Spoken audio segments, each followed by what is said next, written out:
Hunters score card అనేది so friends మొత్తం మీద 1000 పాయింట్స్ పెట్టి బేస్ చేసుకుని ఉంటుంది. ఇది హంటర్స్ స్కోర్ కార్డ్ అనేది 1000 పాయింట్స్ మీద బేస్ అయి ఉంటుంది. 1000. సో 1000 అనేది ఎగ్జామ్లో అడగడు, కానీ వాడు అడిగే బిట్ ఏంటంటే ఫ్రెండ్స్, మరి చూడండి, ఫస్ట్ మనోవైజ్ఞానిక శాస్త్రాధారం, తర్వాత రెండోది విషయం, మూడోది పుస్తకంలో ఇచ్చిన అభ్యాసాలు, నాలుగోది భాషా శైలి, భౌతిక రూపం. మరి వాడు ఎగ్జామ్లో ఎలా అడుగుతాడంటే, మరి చూడండి ఫ్రెండ్స్, ఇక్కడ గణితానికి సంబంధించి ఉన్నాయి, అదేవిధంగా ఈవీఎస్ పరిసరాల విజ్ఞానానికి సంబంధించి కూడా ఈ స్కోర్ని చేయడం జరిగింది. దీన్ని నేను ఎలా గుర్తుపెట్టుకున్నామంటే, మనోవైజ్ఞానిక శాస్త్రాధారం ఉందిగా ఫ్రెండ్స్, మనోవైజ్ఞానికంలో ఫస్ట్ లెటర్ ఎం పలుకుతుంది కాబట్టి ఎం నోట్ చేయండి. ఎం అంటే మీకు ఎలా కనిపిస్తుంది? 3 లాగా ఉందిగా. చూడండి, మనోవైజ్ఞానికం అంటేనేమో ఎం అంటేనేమో 3 లెటర్ లాగా ఉంది కాబట్టి 300. So maths 300, EVS 300. సో అందులో ఎక్కడ కన్ఫ్యూజ్ లేదు ఫ్రెండ్స్. నెక్స్ట్ రెండోది చూద్దాం. రెండోది విషయం. మరి విషయానికి ఎన్ని పాయింట్స్ ఇవ్వడం జరిగింది, దీన్ని ఎలా గుర్తుపెట్టుకోవాలి? విషయము అంటే ఫస్ట్ లెటర్ ఏంటి ఫ్రెండ్స్? ఇంగ్లీష్లో వీగా. వీని ఇలా కొట్టేసాం అనుకోండి, ఏమవుతుంది? 5.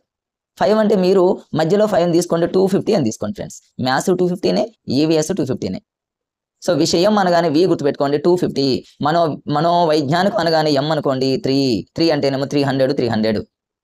అలా ఈజీగా గుర్తుపెట్టుకోండి ఫ్రెండ్స్. నెక్స్ట్ మూడోది, పుస్తకంలో ఇచ్చిన అభ్యాసాలు. నేను అన్ని అక్కడ రాసా ఫ్రెండ్స్. సో వీలుంటే స్క్రీన్ షాట్ తీసుకోండి. మీరు రాసేంత టైం లేకపోతే స్క్రీన్ షాట్ తీసుకొని మీ ఫోన్లో ఉంటాయి కాబట్టి ఎప్పుడైనా ఖాళీ టైంలో చూసుకుంటూ ఉంటే మీరు మర్చిపోరు. సో అభ్యాసాలు ఎన్ని లెటర్స్ ఉన్నాయి ఫ్రెండ్స్? ఆ అంటేనేమో 1, భా అంటేనేమో 2, తర్వాత సా అంటేనేమో 3, లు అంటేనేమో 4. ఎన్ని లెటర్స్ ఉన్నాయి ఫ్రెండ్స్? 4 లెటర్స్ కాబట్టి 140 అని గుర్తుపెట్టుకోండి. నెక్స్ట్ వచ్చేసి భాషా శైలి. చూడండి ఫ్రెండ్స్, భాషా శైలి నేను ఆల్రెడీ ఆడ రాసా.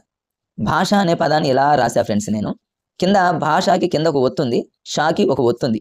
అంటే 2 ఒత్తులు ఉన్నాయి అంటే 2 1లు వేసుకోండి, పక్కన 0 అంటే 110. సైన్స్లో చూడండి ఫ్రెండ్స్, 110. ఒక మ్యాథ్స్కి మీరు 100 అనే విషయం గుర్తుపెట్టుకోండి. సో సైన్స్లో ఎలా గుర్తుపెట్టుకుంటారంటే, భాషలో కింద పొల్లు ఉంది కాబట్టి 110. వాడు ఎగ్జామ్లో కూడా 110నే అడుగుతున్నాడు. మీకు ఇప్పుడు బిట్స్ ప్రీవియస్లో అడిగిన బిట్స్ అన్ని ఇప్పుడు చూపిస్తా ఫ్రెండ్స్. మీరు ఎంత ఫాస్ట్గా చేస్తారు ఈ లాజిక్ తెలిస్తే. ఈ లాజిక్ తెలియకపోతే బిట్టు పెట్టలేం ఫ్రెండ్స్ మనం. సో నెక్స్ట్ చూద్దాము. నెక్స్ట్ వచ్చేసి భౌతిక రూపం. నేను ఇక్కడ రాసే చూడండి ఫ్రెండ్స్, భౌతిక కింద ఒక్క ఒత్తే ఉంది అంటే ఓన్లీ 1 ఉంది. ఓన్లీ 1 ఉంది కాబట్టి ఓన్లీ 1 అంటే 100. ఇంతకుముందు నేను ఏం రాశాను? భాష అంటే 2 ఒత్తులు ఉన్నాయి కాబట్టి 110. ఒక ఒత్తే భౌ అని ఒకటే ఉంది కాబట్టి 100 రాసుకోండి. ఇక రచయిత అందులోనే ఉందిగా ఫ్రెండ్స్. రచయిత 6 అని మనకు దానికి సింక్ అవుతుంది ఫ్రెండ్స్. రచయిత అంటే 6,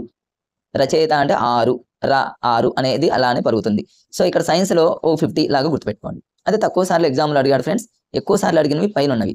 మ్యాక్సిమం పైన ఉన్నవన్నీ మన లాజిక్ గుర్తుపెట్టుకోవచ్చు. నెక్స్ట్ వచ్చేసి ఉపాధ్యాయునికి ఉపయోగపడేటటువంటి విధం. వాడు ఎటువంటి అసలు దీన్ని మార్చడు ఫ్రెండ్స్, విధం అంటాడంతే. విధాన్ని ఇంగ్లీష్లో ఎట్లా రాస్తాం? ఇట్లా రాస్తాం. పైన గీత కొట్టానికి ఏమవుతుంది? 5 అంటే 50 ఫినిష్. అర్థమైందా ఫ్రెండ్స్? ఇప్పుడు ఒకసారి ఫాస్ట్గా చూడండి ఫ్రెండ్స్. ఫస్ట్ వచ్చేసి ఫస్ట్ వన్ చెప్పండి. సో ఫస్ట్ వన్ చూడండి ఫ్రెండ్స్, మనోవైజ్ఞానిక శాస్త్రాధారం. మనోవైజ్ఞానిక శాస్త్రాధారం అంటే ఎం కాబట్టి ఏంటి? 3 కాబట్టి 300 ఈజీగా గుర్తుంటుంది. విషయం అంటే వి కాబట్టి 250. అభ్యాసాలంటే 4 కాబట్టి 140. భాషా శైలి అంటే 2 1లు వచ్చినాయి కాబట్టి 110. ఓన్లీ భౌతికాలో ఒక్క ఒత్తే వచ్చింది కాబట్టి ఏమవుతుంది ఫ్రెండ్స్? 100. రచయిత అందులోనే ఉంది 6. విధం ఉపాధ్యాయానికి ఉపయోగపడే విధము అంటే 5 కాబట్టి 50. దీన్ని బట్టి మీకు ఏమర్థమైందంటే ఫ్రెండ్స్, వాడు ఏదన్నా ఒకటి ఇస్తే ఈజీగా మనం కనిపెట్టవచ్చు. ఇందులో దేనికి ఎక్కువ పాయింట్స్ ఇచ్చాడు, దేనికి తక్కువ పాయింట్స్ ఇచ్చాడు అనేది ఇప్పుడు మనం ఆప్షన్ల ద్వారా చూద్దాం ఫ్రెండ్స్. సో ఫ్రెండ్స్ ఇక్కడ చూడండి, ఫస్ట్ బిట్ వచ్చి చూడండి ఫ్రెండ్స్, హంటర్స్ స్కోర్ కార్డులో ఎక్కువ పాయింట్లు కేటాయించబడిన అంశం అంటాడు. అంటే మనకి ఇచ్చిన 4 ఆప్షన్లలో దేనికి ఎక్కువ పాయింట్స్ ఇచ్చాడు అంటాడు. ఎగ్జామ్లో అడిగిన బిట్టే ఫ్రెండ్స్. చూడండి, గతంలో ఇది అడిగినటువంటి బిట్టే. టెట్ 2018 అంటే రీసెంట్గా మరి అడిగాడు. గతంలో కూడా చాలాసార్లు అడిగాడు. దీన్ని మనం ఎలా చేయాలంటే ఈజీగా చేసుకోవచ్చు. ఎలా? భాష అన్నాడు, దీన్ని ఎలా రాస్తాం మనం? ఇట్లా రాసాం ఫ్రెండ్స్. కిందకు 1 ఉంది, ఏడొక 1 ఉంది అంటే 110. దీనికి 110 ఇచ్చేసాం.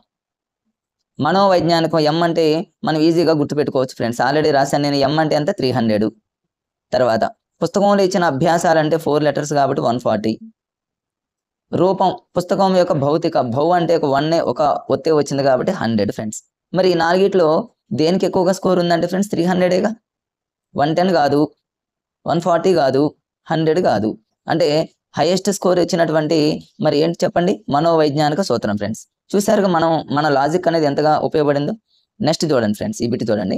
హంటర్స్ స్కోర్ కార్డు ప్రకారం పాఠ్య పుస్తకము ఈ క్రింది స్కేలు పాయింట్లు ఆధారంగా మదింప చేయబడును అన్నాడు ఫ్రెండ్స్.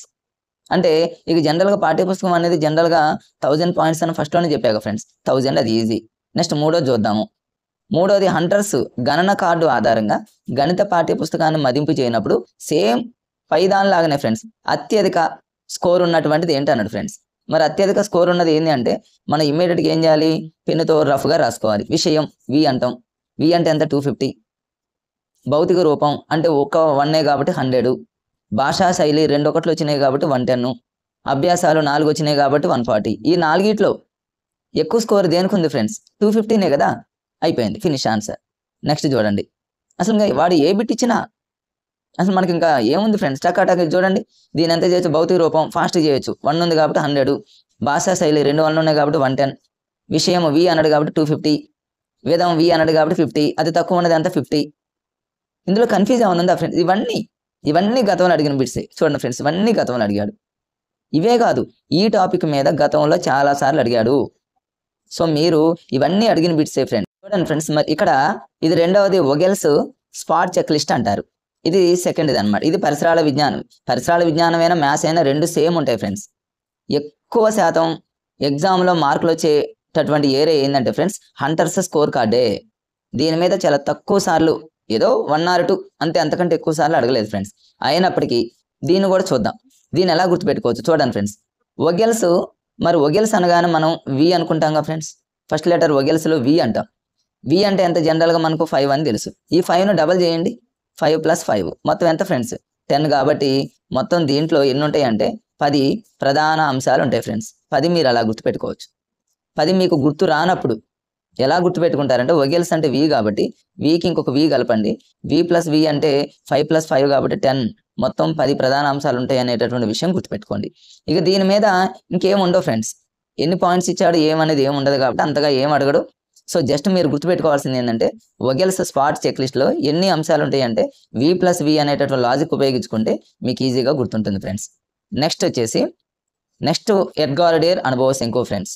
దీని మీద గతంలో చాలా సార్లు బిట్స్ రావడం జరిగింది ఫ్రెండ్స్. చాలా సార్లు. అసలు ఈ టాపిక్ నేర్చుకోకుండా మనం ఎగ్జామ్కి పోవనే విషయం మన అందరికీ తెలుసు ఫ్రెండ్స్. మరి దీన్ని ఎలా గుర్తుపెట్టుకోవాలి? ఎడ్గార్ డేర్ అనుభవ శంకుకి ఒక లాజిక్గా ఉండే, మేము గతంలో చదువుకునేటప్పుడు బాగా ప్రాక్టీస్ చేసేవాళ్ళం ఫ్రెండ్స్. ఎలా ప్రాక్టీస్ చేసేవాళ్ళం? ఎడ్గార్ డేర్ అనగానే మాకు ప్రకాన ప్రక్షేయ టచారే దృశ ఒక మంత్రం లాగా రోజు అనుకునేవాళ్ళం రూమ్లో మార్నింగ్ లెక్షన్ దగ్గర నుంచి మరి ఇన్స్టిట్యూట్ పోయేటప్పుడు కానీ ఖాళీగా ఉన్నప్పుడల్లా అనుకునేవాళ్ళం. కష్టంగా ఉన్నది ఏదైనా ఒక గోడ మీద చార్ట్ లాగా అంటించుకొని చూసుకుంటూ ఎక్స్ప్లెయిన్ చేసుకుంటూ అనుకుంటూ ఉండేవాళ్ళం. ఏమని? ప్రకాన ప్రక్షేయ టచారే దృశ. చూడండి ఫ్రెండ్స్, నేను ఇక్కడ రాసే చూడండి, రైట్ సైడ్లో రాశాను చూడండి. ప్రకాన ప్రక్షేయే, కంటిన్యూషన్లో చూడండి, టచారే దృశ. ప్రకాన ప్రక్షేయే టచారే దృశ. ప్రకాన ప్రక్షేయే టచారే దృశ. 5-6 సార్లు అనుకోండి. తర్వాత ఇంకొక లాజిక్, ఇంకొక విషయం గుర్తుపెట్టుకోండి. ఈ ఎడ్గార్ డేర్ అనుభవ శంకులో మొత్తం ఇవన్నీ భాగాలు ఉన్నాయి. కొంతమంది కన్ఫ్యూజ్ అవ్వచ్చు. ప్రకాన ప్రక్షేయ టచారే దృశ అనేది గుర్తురాక 10 ఉంటాయా 11 ఉంటాయా ఏంటి అనేది గుర్తుపెట్టుకోవాలంటే చూడండి ఫ్రెండ్స్, శంకు అంటే ఇలానే ఉంటుందిగా. ఇలా ఉన్నప్పుడు ఇటొక గీత ఇటొక గీత అంటే ఇటు 1 ఇటు 1 అంటే మొత్తం 1 1. మొత్తం ఎన్ని భాగాలు ఉంటాయి ఫ్రెండ్స్? 11 భాగాలు ఉంటాయి. 11 పార్ట్స్ ఉంటాయి అని గుర్తుపెట్టుకోండి. చూడండి, ప్రకాన ప్రక్షేయ టచార దృశ్యలో ఫస్ట్ ప్రా అంటే ఏంది? ప్రా అంటే ప్రత్యక్ష, కా అంటే కల్పిత, నా అంటే నాటకీకరణ, ప్ర అంటే ప్రదర్శనలు, క్షే అంటేనేమో క్షేత్ర పర్యటనలు. తర్వాత ప్రక్షేయే టచారే. తర్వాత ఏ అంటేనేమో ఎగ్జిబిషన్లు, టే అంటేనేమో టెలివిజన్లు, చా అంటేనేమో చలనచిత్రాలు, టచారే రే అంటేనేమో రికార్డులు, రేడియో రికార్డులు, ఇవన్నీ కథన చిత్రాలన్నీ. ధ్రువ అంటేనేమో దృశ్య సాధనాలు, శా అంటేనేమో శాబ్దిక చిహ్నాలు. ఇక్కడ చూడండి ఫ్రెండ్స్, మనకు ఇది ఒక ట్రయాంగిల్ షేప్లో ఉంది. ట్రయాంగిల్ షేపు పైకి పోతూ ఉంటేనేమో తగ్గుతూ ఉంది, కిందకు వస్తూ ఉంటేనేమో వెడల్పు అవుతా ఉంది. అంటే మీకు ఏమర్థమైంది ఫ్రెండ్స్? పైకి వెళ్తున్నా కొద్దిగా అమూర్తం పెరిగింది, మూర్తం తగ్గింది. వెడల్పుగా ఉందంటేనేమో మూర్తం, మరి చాలా తక్కువగా వెడల్పు ఉంటే మాత్రం అది అమూర్తం అని గుర్తుపెట్టుకోండి ఫ్రెండ్స్. అంటే కింద నుంచి పైకి పోతున్న కొద్దిగా ఎడ్గార్ డేర్ అనుభవ శంకులో అమూర్తం పెరుగుతుంది, మూర్తం తగ్గుతుంది. దాని రివర్స్, పై నుంచి కిందకు వస్తూ ఉంటే వెడల్పు పెరుగుతుంది కాబట్టి ముహూర్తం పెరుగుతుంది, అమూర్తం తగ్గుతుంది. ఈ లాజిక్ కోడ్ గుర్తుపెట్టుకోండి ఫ్రెండ్స్. మరి వాడు ఎగ్జామ్లో ఎలాంటి బిట్స్ అడుగుతాడు? చాలా బిట్స్ అడగటం జరిగింది ఫ్రెండ్స్. ఎగ్జామ్లో ఎలా అడుగుతాడంటే చూడండి, ఎలా అడుగుతాడంటే చూపిస్తా కొన్ని బిట్స్ మీకు ప్రాక్టీస్, ప్రీవియస్ బిట్స్. ప్రదర్శనలకి సంబంధించి మూర్త అనుభవాన్ని ఇచ్చేది ఏంది అంటాడు, లేదా ప్రదర్శనలకు సంబంధించి అమూర్త అనుభవాన్ని ఇచ్చేది ఏంటి అంటాడు. మీరు ఎలా గుర్తుపెట్టుకుంటారు? అప్పుడు ప్రకాన ప్రక్షేయ టచార దృశ్య అనేది రఫ్గా ఒక పేపర్ మీద రాసుకోండి. అప్పటికప్పుడే రాసుకున్న తర్వాత ప్రదర్శనలకి అమూర్త్వాన్ని ఇచ్చేదంటేనేమో పైన ఆప్షన్లు చూసుకోవాలి, ప్రదర్శనలకి మూర్త్వాన్ని ఇచ్చేవంటేనేమో కింద ఉన్నవి చూసుకోవాలి ఫ్రెండ్స్. అర్థమైంది ఫ్రెండ్స్? ఇంకొకటి చూడండి, ఇంకోటి చెప్తా. కల్పిత అనుభవాలకి మూర్తత్వాన్ని ఇచ్చేది ఏంది అంటేనేమో దీని కింద ఉన్నది ఇది ఒక్కటే కాబట్టి ఇది రైట్ ఆన్సర్ ఫ్రెండ్స్. ఒకవేళ అలా కాదు, కల్పిత అనుభవాలకి అమూర్తాన్ని ఇచ్చేది ఏంది అంటాడు, అంటే పైన వాటిల్లో ఏదైనా కావచ్చు. వాడు 4 ఆప్షన్లో పైన వాటిల్లో ఏదైనా ఒకటి ఇవ్వచ్చు. సో ఆ విధంగా మీరు గుర్తుపెట్టుకోండి ఫ్రెండ్స్. సో మరొకసారి మీరు దీని ఒక లాజిక్గా అనుకోండి మనసులో. ప్రకాన ప్రక్షేయే, తర్వాత చూడండి టచారే, తర్వాత ఫ్రెండ్స్ దృశ. మీరు అలా గుర్తుపెట్టుకోండి. చూడండి, దీని మీద గతంలో చాలా సార్లు బిట్స్ అడగటం జరిగింది ఫ్రెండ్స్. ఇవన్నీ అడిగిన బిట్సే ఫ్రెండ్స్. చూడండి, ఇక్కడ బిట్ చూడండి. క్రింది వానిలో ఎగ్జిబిషన్ కన్నా ఎక్కువ అమూర్త్వాన్ని ఇచ్చేవి. అమూర్తం అంటే ఏంది ఫ్రెండ్స్?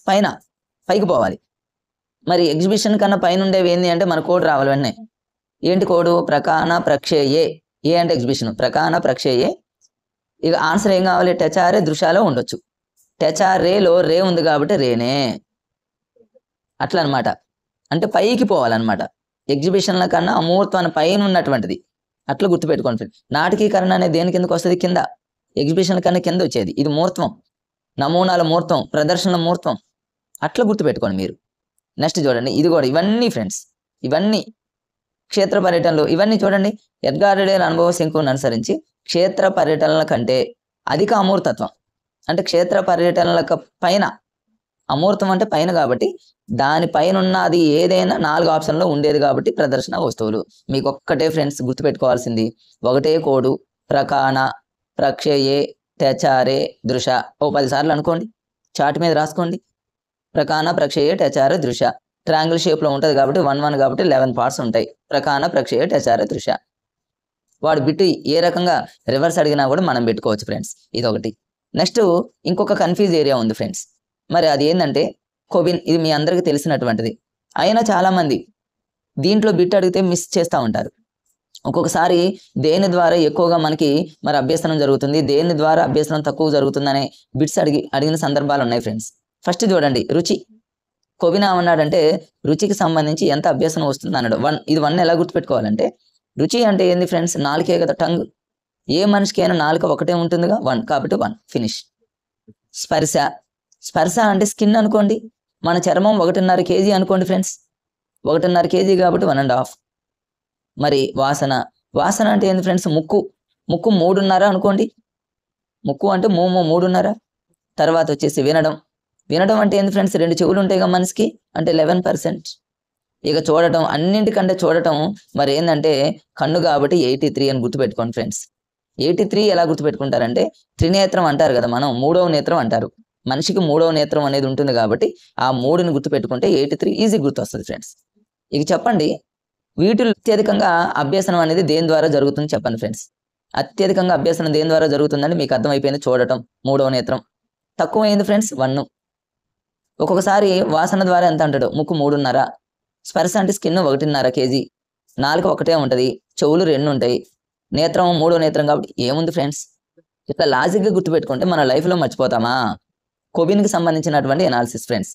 సో ఈ విధంగా మరి మనం ఎక్కడైతే కన్ఫ్యూజ్ ఏరియా ఉంటుందో ఆ కన్ఫ్యూజ్ని పోగొట్టుకోవడానికి మనం భయపడకుండా ఒక లాజిక్గా మనం గుర్తుపెట్టుకుంటే ఫ్రెండ్స్ ప్రతిదీ మనకు గుర్తుంటుంది. సో ఫ్రెండ్స్, నా వీడియో మీకు నచ్చినట్లయితే తప్పకుండా అందరూ మరి షేర్ చేయండి.